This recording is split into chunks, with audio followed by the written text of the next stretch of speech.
j'ai été membre de la communauté internationale Océan Indien depuis plus d'1 an et demi, donc j'avais déjà participé à pas mal de rencontres et d'échanges avec les partenaires de l'Océan Indien. Et du coup, quand la mobilité s'est concrétisée à Madagascar, j'ai sauté sur l'occasion parce que je pensais que c'était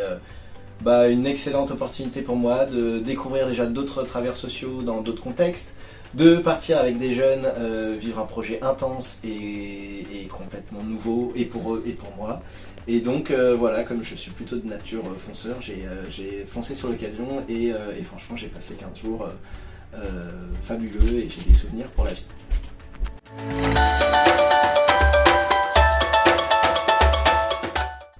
Alors cette mobilité, il faut savoir qu'il y a déjà un temps de préparation en amont de la mobilité, notamment avec dans un premier temps les comités de sélection pour sélectionner les jeunes, aussi les séjours pour créer de la cohésion avec les jeunes, et puis après des ateliers en amont de la mobilité qui sont indispensables pour justement préparer les jeunes à cette mobilité, préparer aussi les professionnels à cette mobilité. Et c'est vrai que du coup ça demande de l'engagement, ça demande d'aménager un peu de temps, notamment dans les semaines avant le départ. Mais c'est du temps qu'on passe avec les jeunes déjà, c'est du temps qu'on passe à se connaître davantage, c'est du temps qu'on passe à connaître aussi, on connaît mieux les jeunes, donc on arrive à mieux cerner leurs projets.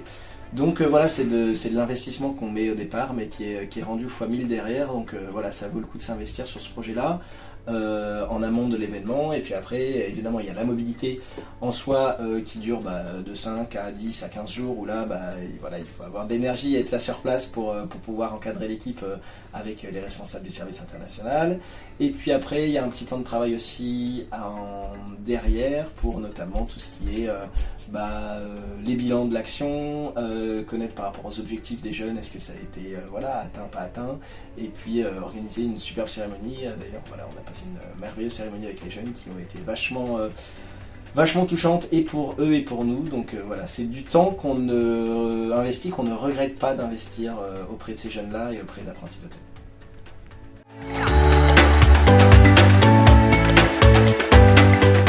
Il y a eu des jeunes qui prenaient l'avion pour la première fois, qui allaient au resto pour la première fois, qui rentraient dans un musée pour la première fois,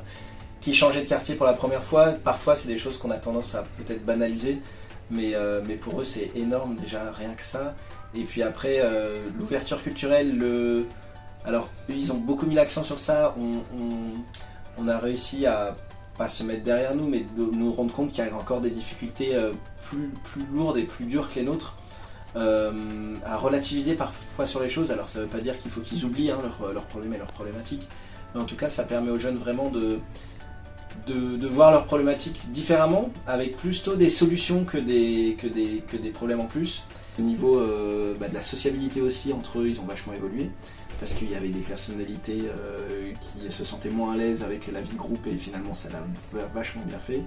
Donc voilà, c'est un plus aussi pour eux, et je pense que, voilà, encore une fois, ils se connaissent beaucoup mieux après le séjour qu'avant ce séjour.